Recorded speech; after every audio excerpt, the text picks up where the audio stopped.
A pleasant day and a very warm welcome to a medical discussion Ladies and gentlemen, as you all know, we are concerning numerous topics regarding your health concerns, giving advices for you all to survive with a good physical, mental and a social well-being.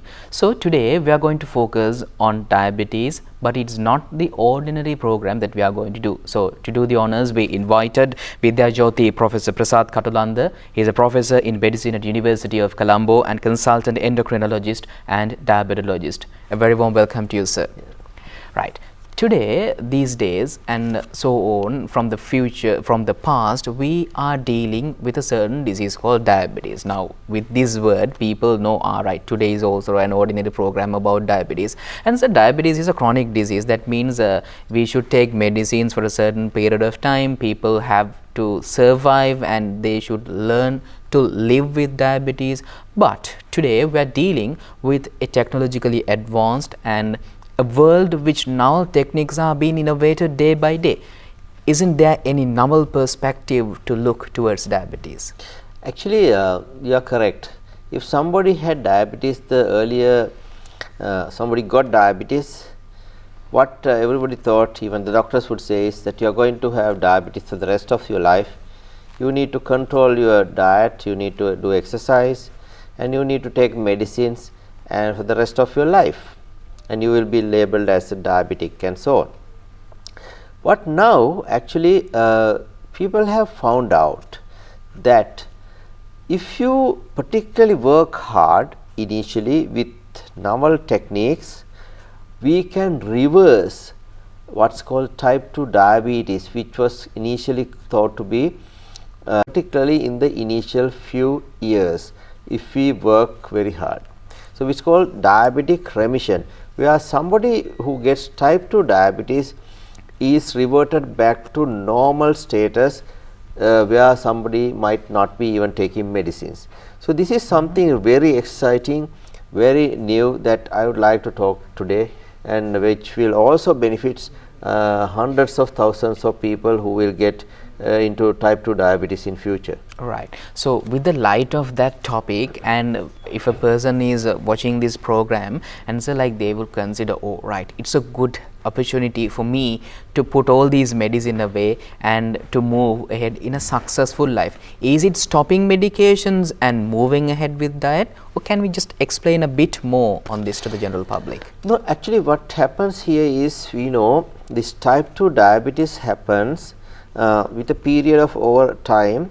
You put on little bit of weight, and your fat goes into the liver, and fat goes into the pancreas, and in the liver it leads to a situation called insulin resistance, where even if there is insulin, the fat that goes into the liver, because liver is the organ that deals with most of the glucose control.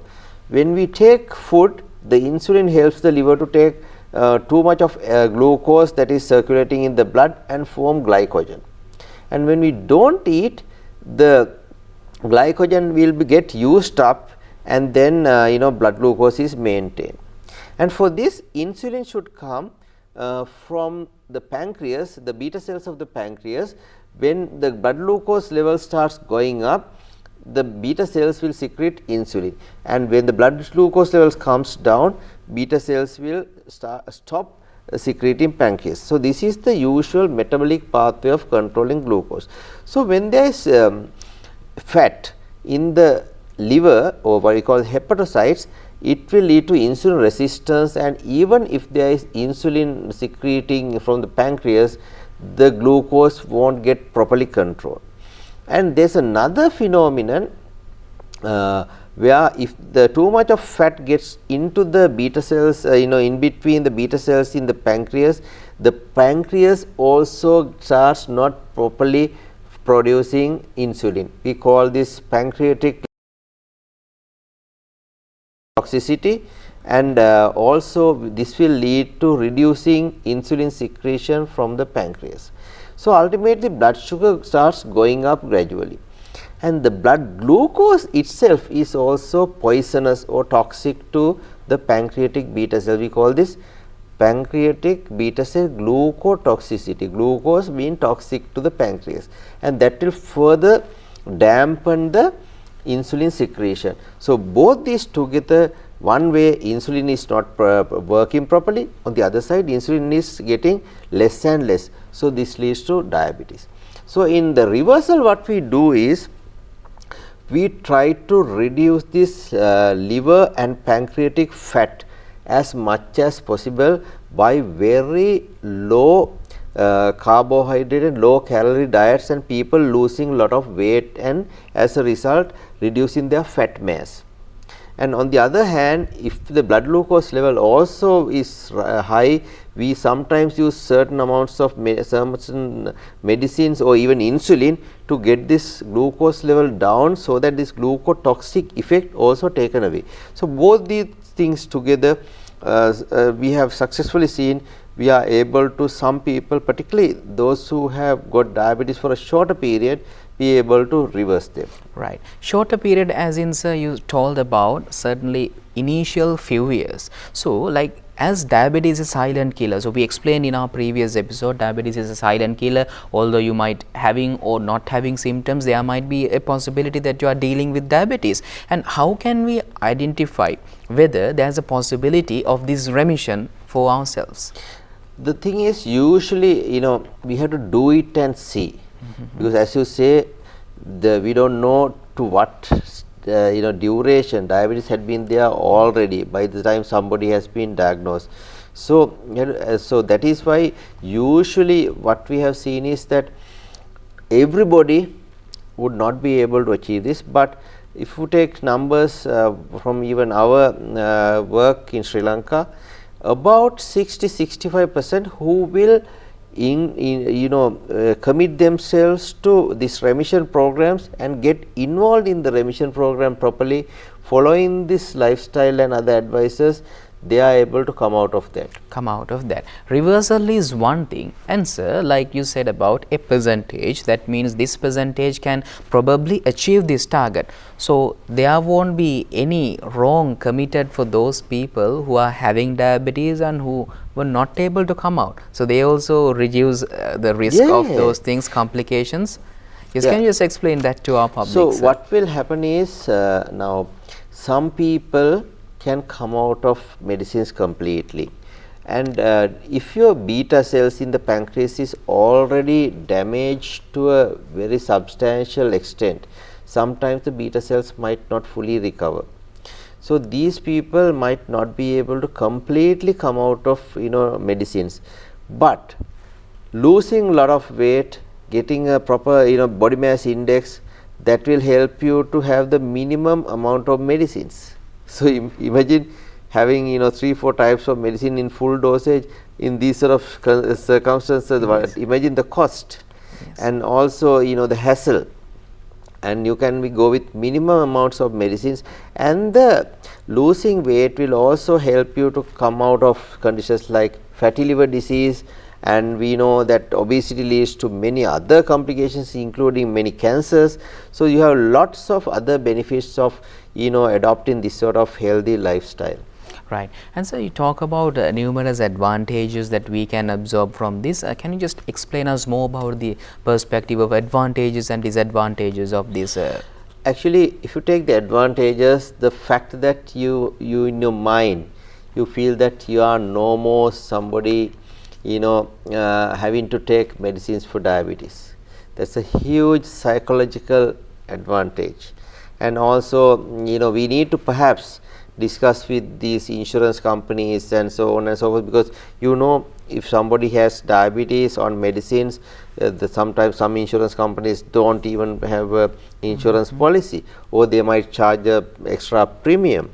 So, these sort of things might go away, and sometimes even certain dangerous types of, I don't say dangerous, some demanding jobs like being a commando, being a pilot, that sort of things might not be possible if you have diabetes to start a career. Yes. So, these sort of things might go away, and then your psychological benefit of not having to take, and the financial benefit, and all these, although the medicines are quite safe, when you take too much of medicine, you can get various other issues like gastritis and sometimes low blood sugar and all these things. So, you have many benefits of having to move away from not taking medicines. The disadvantages I would like put in a way would be that you need to be very committed.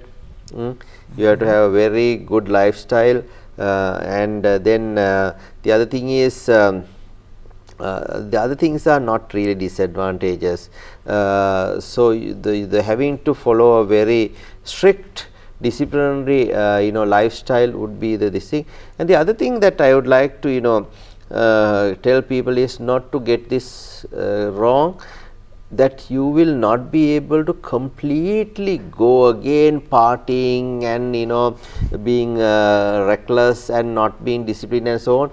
Then because you got diabetes because you had you were at high risk, maybe from the genes that you have got from your ancestry, and the other thing, you were in the wrong environment and lifestyle. So, coming out of that does not mean that if you go back to that lifestyle that you will be again protected. You should not go back to that wrong lifestyles. You need to maintain a good lifestyle to be free from diabetes for the as long as possible. So, this is the other advice that I do. So, what we generally say is that once a diabetic, we say you need to generally keep your eye on, you might be always a diabetic, even if you are not taking medicines, if you properly do not control yourself. Right. So, once a diabetic is always a diabetic, will moves away with this, and it is not the thing that, as Professor said, you had a certain high risk, high exposure for certain behavior and certain addictive patterns. As a result, or somehow you have caught with diabetes and you are taking medications. So, this remission is not providing you the path to your previous lifestyle, but instead all those people who are dealing that lifestyle should be taken out, and they all should come out to a certain level that we should expose ourselves to maintain this level. And even who are not having this disease, who are having this disease, the borderline has become so much of controversial, as I said and as you explained, sir. And with that, we have to have some sort of an idea and some sort of an understanding for you all to maintain this. And sir, when it comes to the word disadvantages, you didn't say any disadvantage, but only the practical impossibility of having this thing with a busy life schedule and daily course and maintaining all those stuff.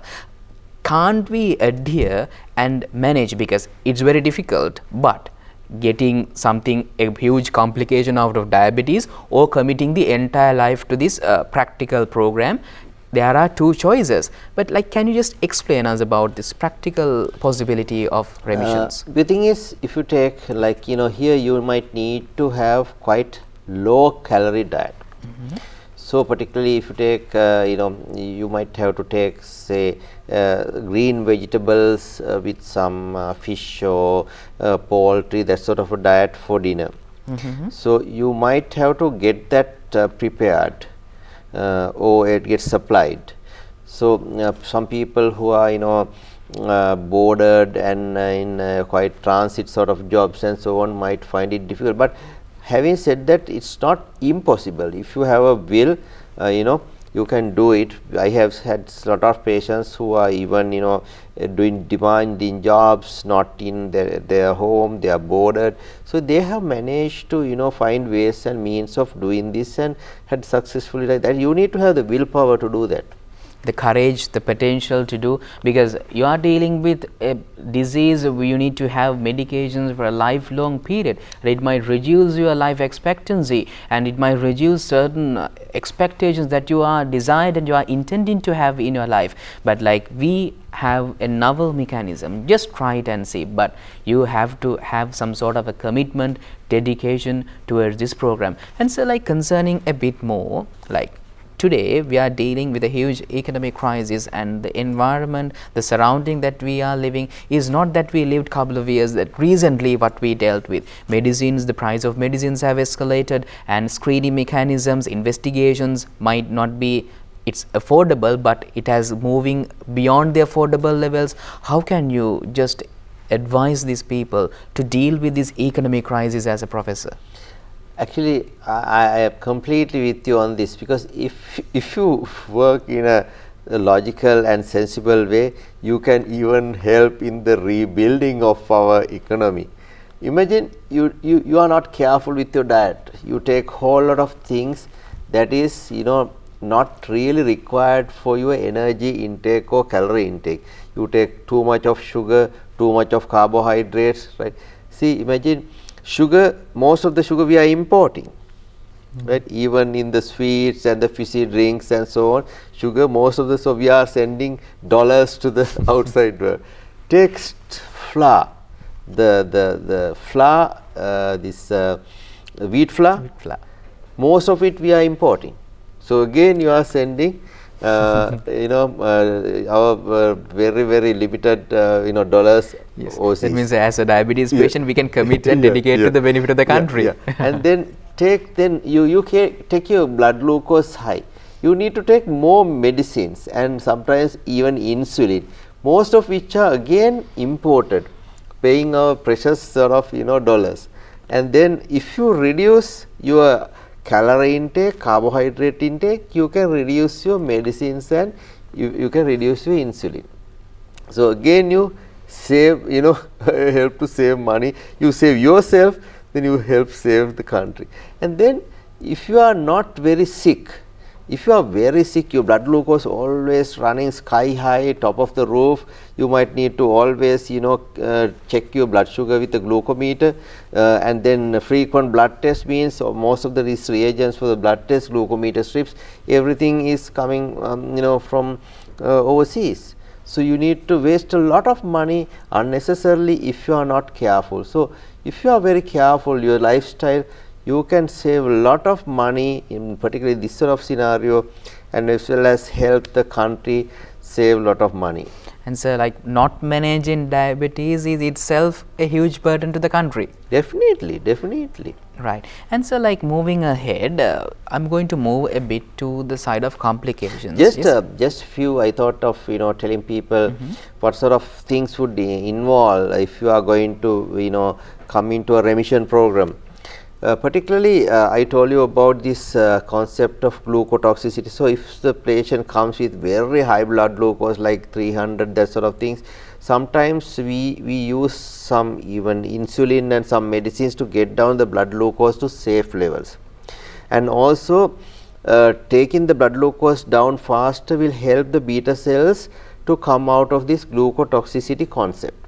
And then at the same time we put them onto very low calorie diet, where they will start losing weight. So the pancreatic and the liver fat starts going away. So that will normalize the metabolism of the body, and generally you need to, if you are overweight, you need to lose a substantial amount of your body weight to be successful in the remission. Right. So the success of the remission depends on those factors as well. Now you have a clear idea what to do and how to do and what is behind this mechanism. So when you do this, when you do exercises, when you take a low calorie diet and the other steps that our professor informed you and educated you and enlightened you specifically will be beneficial in this program. And just let's try it, because while you are having those medications, you can just try this thing, and if your blood sugar level is gradually coming down, you can just adjust the medication from the physician itself. Like when having this guidance and this remission program, they might be encountering certain issues. So we frequently see them and give the guidance and help them actually. Right. And so like just a small thing that I just felt to ask, because the general public would be in this mindset. So diabetes is an elevation of blood sugar for a prolonged period of time, and we are having medications and we are maintaining it a constant level, and the body becomes changing with these remissions and it starts giving some tolerance, and the blood sugar level is gradually decreasing. And as you said, decreasing blood sugar levels is also not good. So we have to adjust those medications, and even some people might think the physician is not always with us. Can it harm severely immediately dropping the blood glucose level? No, actually we do this very carefully. We educate the patients and get them to check the blood sugar with the glucometer very often, and also sometimes we put them along with some diabetic educator nurses or dietitians or junior doctors, and so there will be a lot of help.